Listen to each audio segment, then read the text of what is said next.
রচিত হয়েছে। এটা হচ্ছে ব্রজ গোপিকাদের তুলসী মহারানীর কাছে প্রার্থনা। হে তুলসী দেবী, তুমি তো কল্যাণময়ী, তুমি গোবিন্দ চরণের প্রিয়। যেখানে গোবিন্দ চরণ সেখানে তোমার অবস্থান। একমাত্র তুমিই জানো এই গোবিন্দের চরণ কোন দিকে গিয়েছে। তুমি আমাদের সেই ঠিকানা দাও। তুমি ছাড়া এই গোবিন্দ চরণ কেউ জানে না কোথায় আছে। কারণ গোবিন্দের হৃদয়ে, নারায়ণের হৃদয়ে যে লক্ষ্মী দেবী থাকেন, তিনিও যখন ধরাধামে আসেন তার ভক্তের কল্যাণ করার জন্য, হয়তো কেউ লক্ষ্মী পুজো করলো, লক্ষ্মী দেবী খুব সন্তুষ্ট হয়ে গেলেন, তখন কি করে লক্ষ্মী দেবী একাই আসেন সেই ভক্তকে আশীর্বাদ করার জন্য। আবার যখন আশীর্বাদ করা হয়ে যায়, বরদান করা হয়ে যায়, আবার লক্ষ্মী দেবী চলে যান, গিয়ে আবার নারায়ণের হৃদয়ে বক্ষস্থলে সেবা করেন। কিন্তু গোবিন্দের চরণকে ভক্তের কাছে নিয়ে আসেন একমাত্র তুলসী দেবী। কারণ তুলসী দেবী কখনো গোবিন্দের চরণ ছাড়া থাকেন না। উনি যখনই আসেন গোবিন্দের চরণকে সঙ্গে নিয়ে আসেন।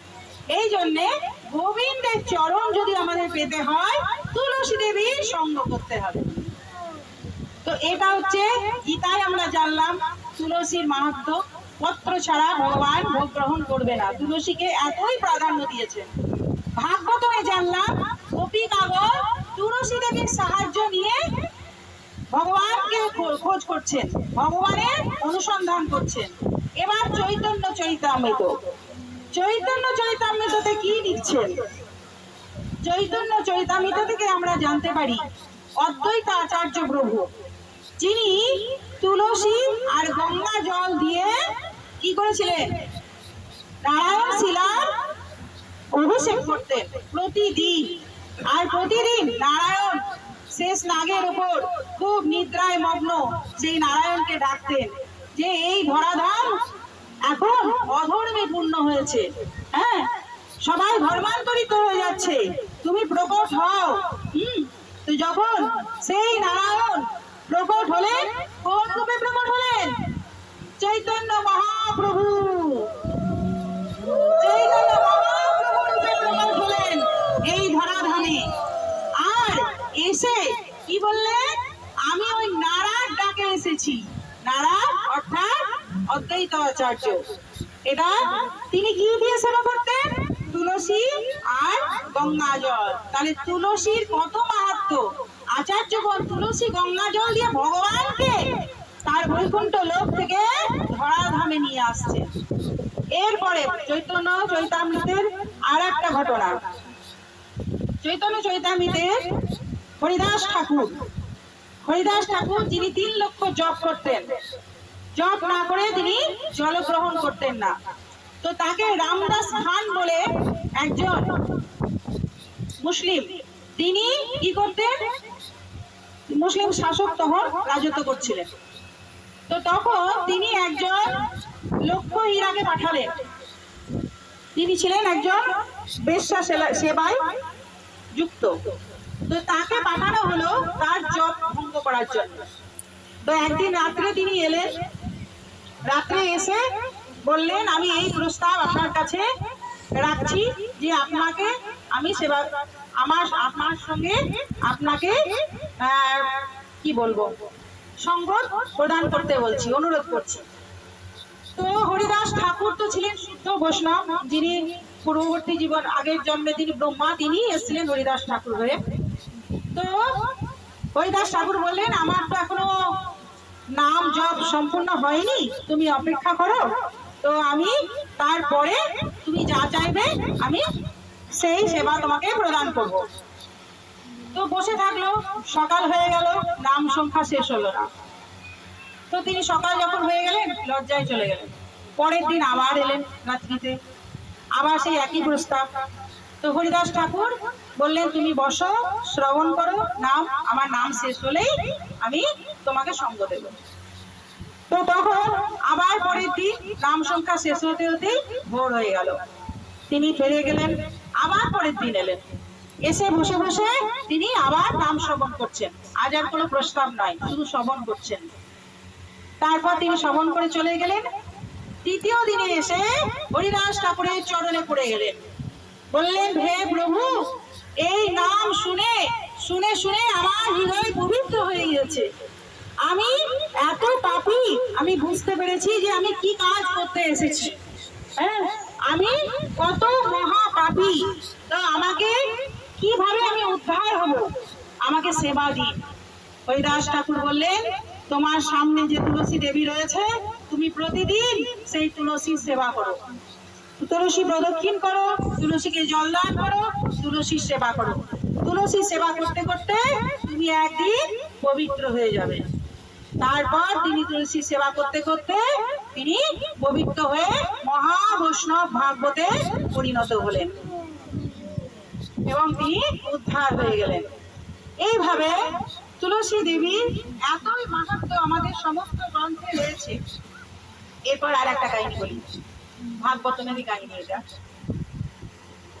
একবার নারদ মুনি এসেছিলেন সত্যভামার কাছে। সত্যভামা সেদিন খুব খুশি ছিলেন, সারা রাত্রি কৃষ্ণের সেবা করেছেন। তারপর তিনি সকালবেলায় খুব খুশি আছেন। সেই সময় নারদ মুনি এসে বলছেন, আজ আমি কিছু আপনার কাছে পেতে চাই। বলছে, হ্যাঁ হ্যাঁ বলো, তুমি কি পেতে চাও? হ্যাঁ, কি পেতে চাও বলো, আমি খুব খুশি মুডে আছি। তো বলছে, ঠিক আছে, আপনার সব থেকে প্রিয় জিনিস আমাকে দিয়ে দিন। তো সত্যভামার সব থেকে প্রিয় জিনিস ছিল কৃষ্ণ। সত্যভামা অত কিছু ভাবেনি। তো আমরাও তো তাই, আমরা কি ভাবি, কৃষ্ণ সে তোমার, কৃষ্ণ দিতে পারো, তোমারও শক্তি আছে। আমি তো কানাল, কৃষ্ণ কৃষ্ণ বলি, ধাই দেব পাছে পাছে। ও হে বৈষ্ণব ঠাকুর, দয়াল করুণা করি। তো সত্যভামা, রুক্মিণী দেবী এরা ছিল শুদ্ধ বৈষ্ণব, যারা কৃষ্ণকে দিতে পারত, যারা কৃষ্ণকে নিতে পারত, যাদের মধ্যে এই দম ছিল যে আমি সব সময় কৃষ্ণের, আমার হৃদয়ে কৃষ্ণ বিরাজ করছে, আমি যাকে খুশি কৃষ্ণকে দিতে পারি। তো সে 7 মাস না ভেবে কি করেছে, যাও কৃষ্ণকে তোমাকে দিয়ে দিলাম, নারদ মুনিকে। বাহ, নারদ মুনি কৃষ্ণকে পেয়ে গেছে। এবার কি করে, ভগবানের কি অনন্ত লীলা, কৃষ্ণকে যে পেয়ে গেল নারদ মুনি, কৃষ্ণ একটু মজা করতে শুরু করলো। কৃষ্ণ তখন নারদ মুনিকে বলছে, চলো একটু মজা করি আমার পাটরানীদের সঙ্গে। তো কি মজা?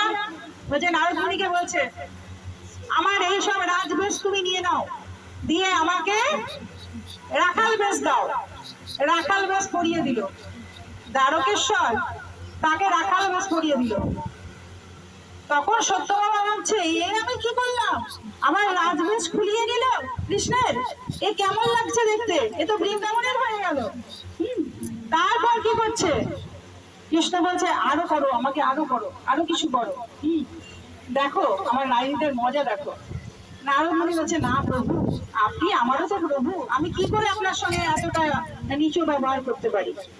তো বলছে, না না, তুমি তো আমার ভক্ত, তুমি আমার আদেশ পালন করবে না, আমি তোমার প্রভু। বলছে, হ্যাঁ হ্যাঁ পালন করবো। বলছে, আমাকে ঘর মুছতে দাও, ঝাড়ু দিতে দাও। তো কৃষ্ণকে দিয়ে নারদ মুনি ঝাড়ু দেওয়া করাচ্ছে, ঘর মোছা করাচ্ছে, মশলা বাটা করাচ্ছে, বাসন মাজা করাচ্ছে। আর রানীদের কি অবস্থা এই দৃশ্য দর্শন করে। সত্যভামা, রুক্মিণী দেবী, ভগবান শ্রীকৃষ্ণ বাসন মাজছে, কেমন লাগে দেখতে? একটা ছবি তুলে রাখা উচিত ছিল, তাই না? তো সত্যভামা, রুক্মিণী দেবী সবাই খুব খারাপ লাগছে, ভাবছে এ আমরা জানতে কি করে ফেললাম। তখন বলছে, এ হবে না, আমাদের কৃষ্ণ ফেরত চাই। এত কষ্ট কৃষ্ণের আমরা দেখতে পাচ্ছি না, যে কৃষ্ণকে সেবা করার জন্য আমরা সবসময় তটস্থ হয়ে থাকি, কৃষ্ণের কিসের সুর, কিসের আনন্দ, এই চিন্তা করে, আর সেই কৃষ্ণ এত কষ্ট পাচ্ছে, এ আমাদের সহ্য হচ্ছে না, আমাদের কৃষ্ণকে ফেরত চাই। নারদ মুনির কাছে হাত জোড় করছে, নারদ মুনি, তোমাকে দিয়েছিলাম, তুমি আমাদের কৃষ্ণকে ফেরত দাও। নারদ মুনি বলছেন, এভাবে তো ফেরত দেওয়া যাবে না, যখন কোনো জিনিস দেওয়া জিনিস ফেরত দিতে হয় তখন একটা সিস্টেম আছে। সেই সিস্টেমটা হচ্ছে, গাড়ি পাল্লার একদিকে তাকে বসাতে হবে, তার ওয়েট অনুযায়ী আয়াতিকে যত স্বর্ণ অলংকার দিতে হবে, স্বর্ণের সঙ্গে সমান ভার করে যদি দিতে পারে তাহলে তখন তাকে ফেরত পাবে। এরকম একটা কাহিনী বৃন্দাবনের ললিতা কুণ্ডের পাশে উঁচা গাঁও, যেখানে ললিতা সখীর বাড়ি, তার পাশে রাধারানীকেও এরকম একবার দান করে দিয়েছিলেন। তো সেই রকম ভাবে রাধারানীকেও একটা দেহি গাঁও বলে ওখানে একটা জায়গা আছে, সেখানে একটা পুকুর আছে কুণ্ড, সেখানে রাধারানীকেও এরকম ভাবে ওজন করে ফেরত নিয়েছিলেন। তো কৃষ্ণ দান করে দিয়েছিলেন, তারপর সহ্য করতে পারেনি, রাধারানীকেও এরকম ভাবে ফেরত নিয়ে এসেছিলেন স্বর্ণ দিয়ে ওজন করে। তো এক্ষেত্রে কি করছে দ্বারকার মনীষীরা, তারা কি করলেন, একদিকে কৃষ্ণকে চাপালেন দাঁড়িপাল্লায়, আর আরেকদিকে যত অলংকার ছিল, কৃষ্ণের যত প্রিয় প্রিয় জিনিস ছিল সব কিছু দাঁড়িপাল্লায় চাপালেন। তো সবার অলংকার শেষ হয়ে গেল, কৃষ্ণের পাল্লা হচ্ছে না, পাল্লা ভারী, সব অলংকার শেষ পর্যন্ত মনীষীরা নিজেদের অলংকার দিয়ে দিলেন, তাও পাল্লা উঠছে না। এবার কি করে কৃষ্ণকে পাবে? তখন যখন দেখলেন যে সবার মুখ শুকিয়ে আসছে, রুক্মিণী দেবী জানতেন, তিনি বললেন একটা তুলসী পত্র নিয়ে এসো সত্যভামা, তুমি যে ভুল করেছো এর একটাই উপায় আছে। একটা তুলসী পত্র নিয়ে এসে যখন স্বর্ণের উপরে রাখলেন, কৃষ্ণের পাল্লা উপরের দিকে উঠে গেল, আর সমস্ত মহিষীরা কৃষ্ণকে পাল্লা থেকে নামিয়ে হই হই করে তাদের নিজে গিয়ে নিয়ে চলে গেল। তো এই হচ্ছে তুলসী মাতার